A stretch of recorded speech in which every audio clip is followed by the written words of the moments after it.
Hey everyone, episode 4 of Psycho-Pass vs. Psycho-Pass 2, What Happened, is out now. As usual, you probably know the drill. There's links in the description to where you can watch the fully edited version, which I extremely encourage because it's really good and there's a lot of editing done to it. The version that's going to be on YouTube that's going to follow this little announcement is just a audio-only version just to have it on YouTube, but I don't recommend watching that version.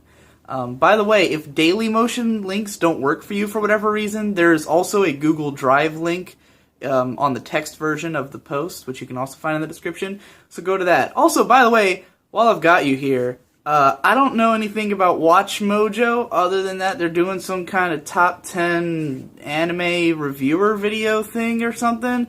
Vote for me. I'm not in the top 10 yet, and I want to be. Do that too. Anyways, I think that's all I had to say. Go have fun. Yay. In the last video, I broke down all of the ways in which Psycho-Pass 2 attempted to copy the formula of its predecessor while delivering a less satisfying product. In this video, I'll be diving more into the specifics of the second season's many failures, from its structural and visual presentation to the myriad logical problems of its script. Part 4. No, seriously, what the hell happened? A lot of the problems with Psycho-Pass 2's presentation are made far more apparent by its comparison against the original series. Tatsunoko Productions is by no means a terrible animation studio. What their recent output lacks in high-quality artwork and animation, it makes up for in uniqueness. However, their work can hardly be considered to be in the same class as that of Production IG. Toh Ubukata has somehow met the misfortune of writing on 2 different sci-fi franchises for which he is by far the least talented author, making all of the flaws in his writing style far more apparent than they might have been otherwise. Psycho-Pass 2 is not necessarily an ugly show, but its highly detailed and tonal sci-fi universe and the cinematic style of director Naoyoshi Shiotani seem to have been more ambitious than what the studio's talent could handle.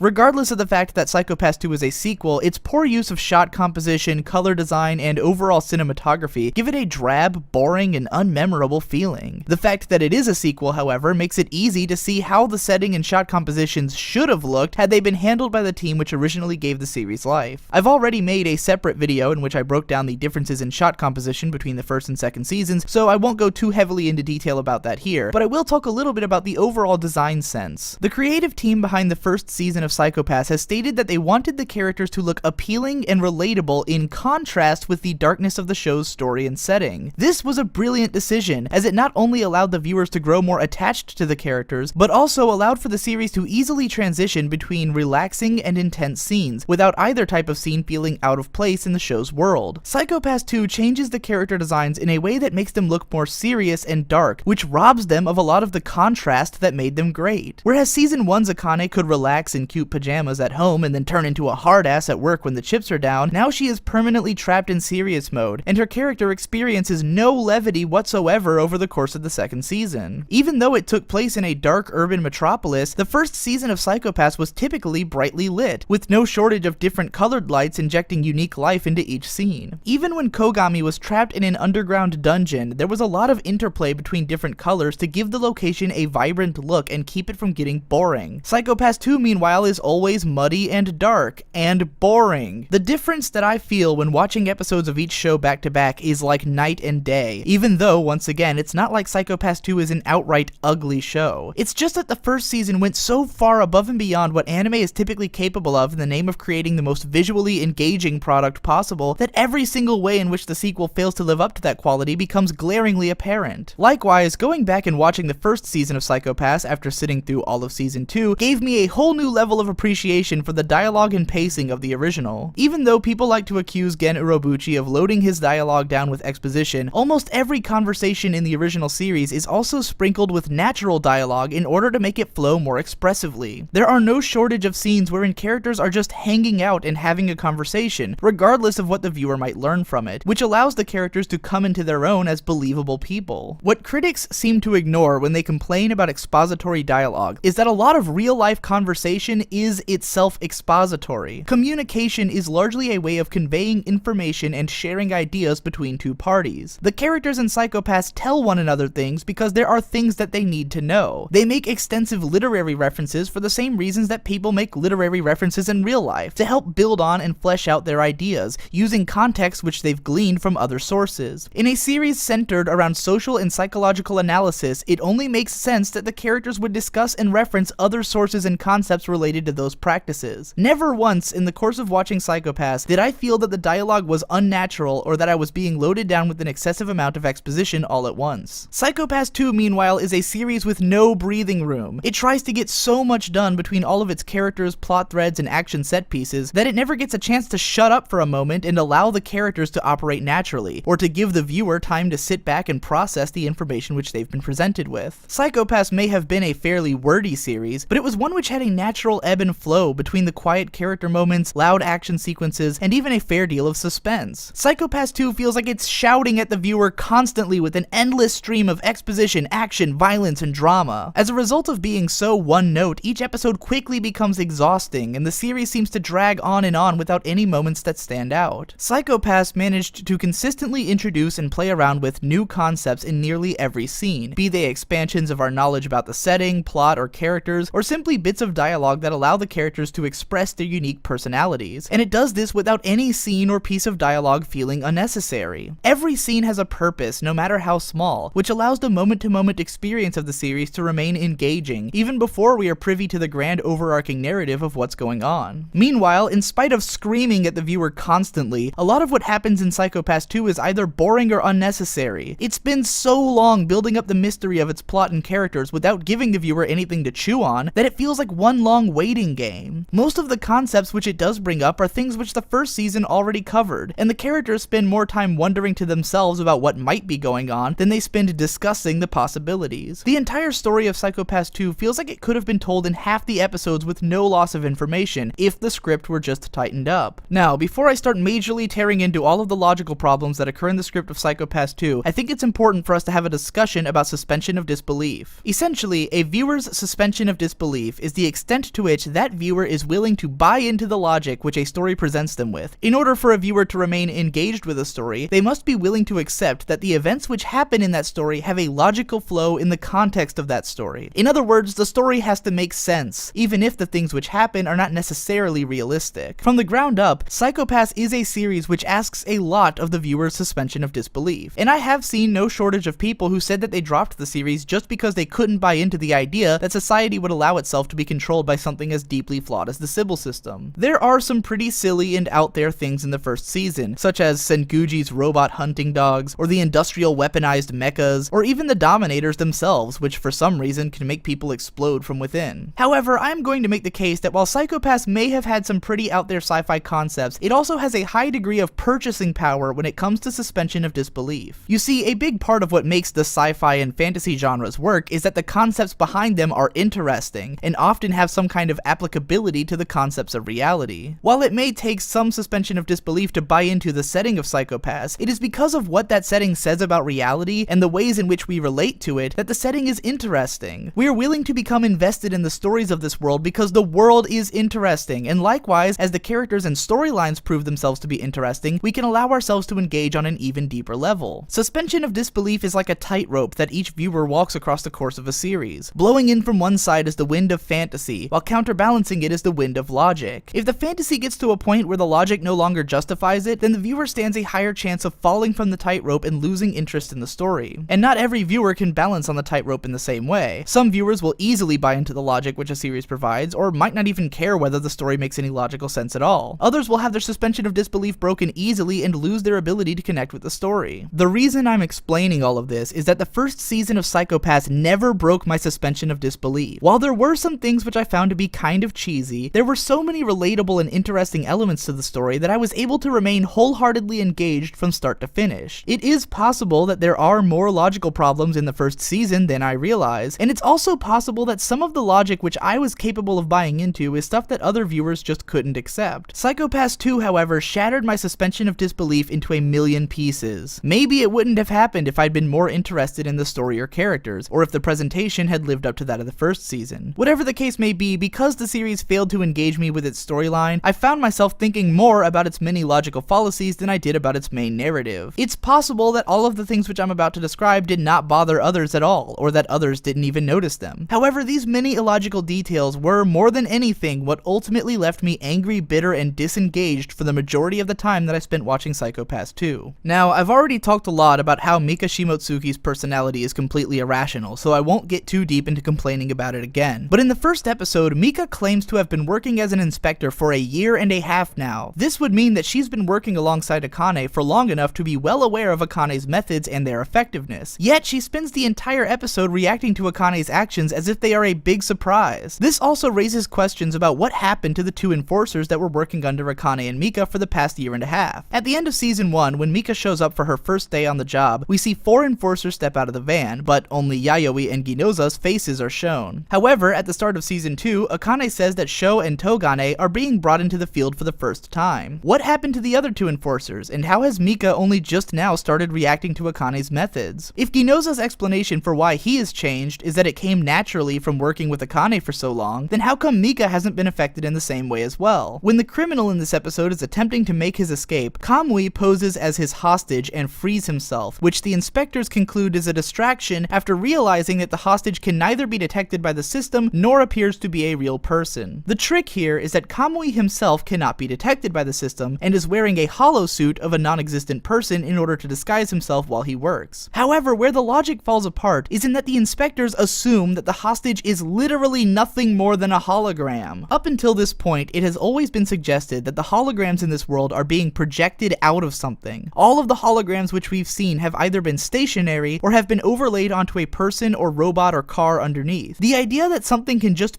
be a hologram doesn't make any sense. The scanners would ordinarily detect either the person underneath the hologram or whatever robot is projecting it. When the inspectors realized that the person was not detectable by the Sybil system, their first reaction should have been to try and capture this hologram to figure out how such a thing might be possible, because there's no way that a hologram could just be walking around without being attached to anything. At the end of the episode, we see the first in a great deal of cases wherein someone's crime coefficient rapidly escalates at the drop of a dime purely for the convenience of facilitating more explosive deaths. This enforcer's crime coefficient rockets upwards of 300 merely at the realization that he can't shoot Kamui and that he is being targeted, even though similar revelations were had by no shortage of inspectors and enforcers during the scenes wherein the city was falling apart back in season 1. I know that stress is supposed to be able to raise someone's crime coefficient, but to see a professional officer become so psychotic so quickly, and for it to happen a number of times throughout the season, strains the concept to the point of tackiness. Throughout episode 2, Risa Aoyanagi and the other inspectors seem ready to bend over backwards to find reasons that a person whom the system can't detect cannot exist. What confuses me the most about the inspectors' reactions to the idea of Kamui is that it's not like the first season didn't set a massive precedent for things like this to happen. While these inspectors may not be aware of the existence of criminally asymptomatic people, they have all seen that technology could be created which masks a person's psychopaths. It doesn't seem like a huge leap in logic to assume that someone might find a way to deceive the system by making themselves undetectable. This episode also contains one of the most bizarre plot holes in the entire series, which I admittedly wouldn't have even noticed until watching it a second time. While the criminal Akira Kitazawa is being detained at the MWPSB, his crime coefficient is mysteriously wiped clean, even though the only person to have visited him was the MWPSB's resident psychologist Riku Mukojima. It later turns out that Riku was actually Kamui in disguise, and that Riku is merely one of his aged-up holograms. This makes no sense whatsoever. First of all, Riku was already a recurring character in the series back in season 1, as the guidance counselor whom Ginoza visits whenever he's under a lot of stress. All of Kamui's holograms are aged-up versions of people who died as children 15 years ago, meaning that all this time, the resident psychological care provider for the MWPSB has been Kamui in disguise. I'm sure I don't need to explain how irrational this is as an idea, considering that Riku is assumably a registered and documented member of this society, But it leads to even more logical problems when you think about how this person has been moving around, even within the context of this episode. For Riku to have made it into the room wherein he evaluates Akira, it would be improbable to expect that he never had to step in front of a cymatic scanner. He uses the fact that he appears in the security cameras as proof of his innocence, yet somehow no one notices that he hasn't been detected on any of the scanners ever. Also, it's assumed that he must have done or said something to Akira in order to cleanse him, so how come none of that shows up on camera? When you watch this episode under the assumption that Riku is really a counselor with no connection to Kamui, then it appears to make perfect sense. But when you watch it with the knowledge that Riku is Kamui in disguise, the logic completely falls apart. It's worth mentioning that in episode 3, Risa and Ginoza share what is perhaps the most natural feeling conversation in the entire season, with the biggest attempt at character development on the part of Risa. The scene ends kind of awkwardly, with Risa appearing to just sit down for a drink, dispense her feelings for about a minute, and then just get up and leave, but if nothing else, it feels like this scene was meant to be the starting point of Risa's character arc. It's too bad she dies in the very next episode. This episode also gives us the first tidbits of Togane's development, except that once again it lands us in the middle of a plot hole. Chief Kase reveals to Akane that Togane has had the highest crime coefficient ever recorded. At this, Akane's immediate question should have been, then why is he still alive? Throughout the entire series, the civil system's policy has been to instantly eliminate anyone with a crime coefficient over 300, so why hasn't Togane been killed already? This character completely contradicts the nature of the story, for no reason other than to give him the stylistic attribute of being the person with the highest recorded crime coefficient. The closest thing we get to an explanation for this is that Kase considers him a good case study, which seems like a totally asinine excuse to break the logic of the entire system. Later on, Risa shows up, accompanied by 2 of her enforcers, at a building where she's been told by Shisui to meet up. Before going in, she tells the enforcers to stay outside so that they don't, quote, make things worse. Unless Shisui specifically asked for her to come alone, then I don't understand why the enforcers had to be left behind. Even if she wanted to give the appearance of being alone, it would make sense for the enforcers to at least be on patrol inside the building in case anything happened, rather than to be waiting outside where they will ultimately prove useless. The only logic I can see in this is that it's convenient for the plot. A bit over 7 minutes into episode 4 was the moment when my suspension of disbelief was first shattered beyond the point of engagement when watching this series for the first time. Risa wakes up in the middle of a situation wherein a crazy guy is randomly murdering a bunch of people inside of a healthcare facility, while another guy is being forced to hold her at gunpoint with a nail gun. For a moment, this guy decides to shoot the crazy man, but Risa tells him to stop because she's totally gonna save everyone herself, and then she eyeballs her Dominator. At the end of episode 3, Risa had already pointed her Dominator at the crazy man, only for it to have no effect. No matter how strongly she might doubt that such a thing is possible, it should be clear to her at this point that the Dominator may not be the most effective tool in this situation. This kid has a clear shot of the perpetrator who is without question going to be capable of inflicting more damage to everyone around him every second that he is left alive. Even in the time that it would take for Risa to somehow get out of her handcuffs and get to her feet, this man could easily kill 1 or 2 more people, whereas if this kid shot him, then at worst, this kid's criminal coefficient might go up. There is no context in which Risa's decision to go for her Dominator would protect the highest number of people. Even if the Dominator did work, then it would still be more effective to just kill the crazy person now, but because we know that the Dominator won't work, Risa just looks like that much more of a complete moron. Outside of the building, Mika and Yayoi have met up with Risa's enforcers, and all of them have concluded that there is some kind of bad situation going on inside of the building, and that everyone inside might be a target for enforcement. When the idea of busting into the building from the outside is brought up, one of them claims that the situation might get worse if the people inside the building were able to escape, but that wasn't really the question of the matter. It's not like busting into the building means you have to ram a tank through the wall. Why can't they just make a hole big enough for one person to go inside while the others stand outside and guard the door? Do they really think that it would be a better idea to let this situation play out inside the building with no idea what's going on than it would be to just let someone get in there and check it out? Back inside the building, sure enough, at least one more person is brutally beaten before Risa manages to get her hands on the Dominator. As expected, it doesn't work, and Risa is so shocked by this that she doesn't even attempt to defend herself before this guy throws her through a stained glass window. Later on, when Risa finally does attack the guy, she is subsequently blown up by Dominators right after opening the building's shutter doors, as is every single other person in the building. We will later find out that the guy who was planning to shoot the crazy man was actually Kamui in disguise, meaning that when Kamui pointed the nail gun at the man, he fully expected for Risa to try and stop him and do things her own way. Kamui says that his master plan with this scenario was to find out whether or not an inspector could be judged by the Dominators, even though he already saw that Shisui was considered a target for enforcement action by her own Dominator back in episode 3. This also raises the question of why Kamui was willing to facilitate so much much civilian death in order to act out this plan, when he could easily have just captured and tormented Risa as he had done with Shisui. Kamui constantly says things to suggest that he doesn't want to see people get killed and that he works to purify people, yet he doesn't seem to mind when his actions lead to the mass murder of innocent civilians. Again, it seems like the only logic behind this scenario is an excuse to display an excessive scene of violence. Episode 5 has Chief Kase send the majority of her inspectors and enforcers out to an artificial island, formerly used as a port and currently used as a testing facility for military drones, for reasons which remain unclear to me even after watching the episode twice. I'm fairly certain that they're trying to find Kamui's hideout or something, but I have no idea why the entire police force was sent, especially considering that Akane and Togane are the only ones who accomplish anything. Like every other set-piece scenario in the series, it seems like the only logical reason for this is to facilitate the massive amount of violence to come. Other than that, almost none of the dialogue in this episode is of any importance. Kase says some mysterious stuff that tells us nothing, Kamui says some mysterious stuff that tells us nothing, Mika does one hell of a lot of complaining, and both Akane and Joji find themselves asking empty questions into thin air about what's going on. It's not until the end of the episode that anything relevant happens, and this is where we transition into what I would consider to be the single worst episode and scenario in the entirety of Psycho Pass 2. The idea here is that Kamui has somehow hacked into all of the military drones and is feeding their controls into the newly released sequel to a popular mobile game called Hungry Chicken. Players are seeing what is essentially a video game overlaid onto the actual camera footage which the drones are filming. All of the people whom the drones encounter are billed as enemies, ergo the player murders everyone in sight, unaware of what's really going on. I won't bother asking how Kamui has gotten control over all these drones, or why there aren't any failsafes in place for this kind of thing happening. Let's just assume that he's a super duper hacker who can get away with these kind of things. I won't even ask how the application is able to re-render camera footage to look like video game footage in real time. We'll just assume that there's some incredible supercomputer somewhere running this thing. I won't ask about the distribution channels of this game's release, since according to Shion it's being re-uploaded to new sites at a faster rate than they can try to take it down. I guess that regardless of the fact that the game is a previously unannounced fake sequel from a different publisher, the popularity of Hungry Chicken is enough that people are willing to just hunt it down en masse. I do have some questions though. First,